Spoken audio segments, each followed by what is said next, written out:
Cahan şeydayım oldum beni. Can dost min cahan şeydayım oldum beni.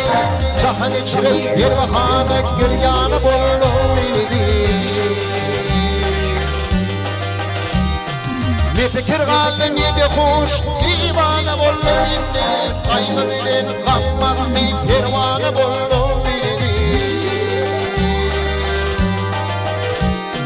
Dostlar bile koçulup uyrana döndüm beni.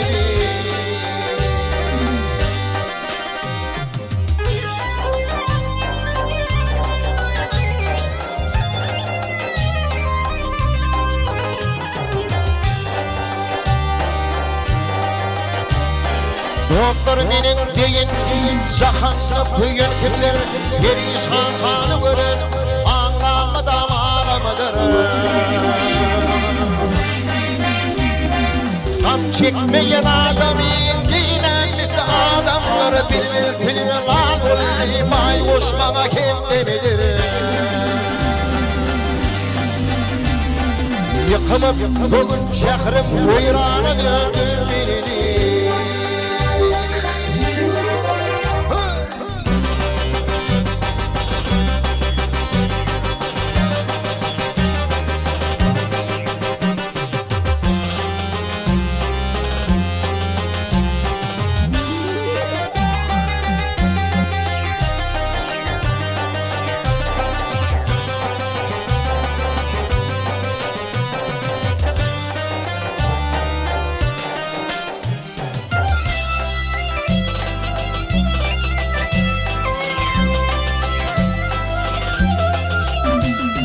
Mesutluktun çıktıcan gün oğlanın şeyler ömrünün tarayından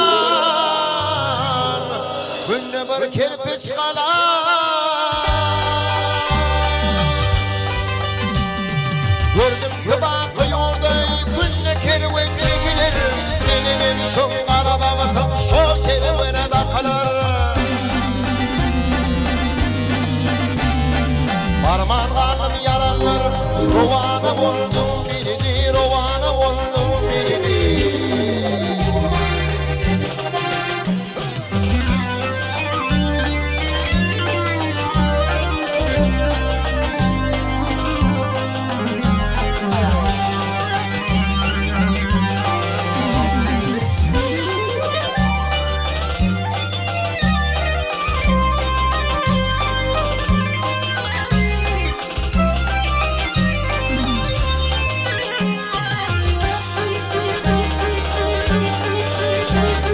Misli kılıç adamına yılır bakı göçü.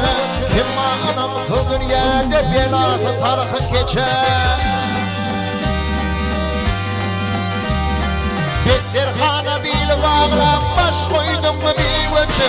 Döndüründü yaşlığım yaş yetti 63. Canot bile koçulup uyrana döndüm beni.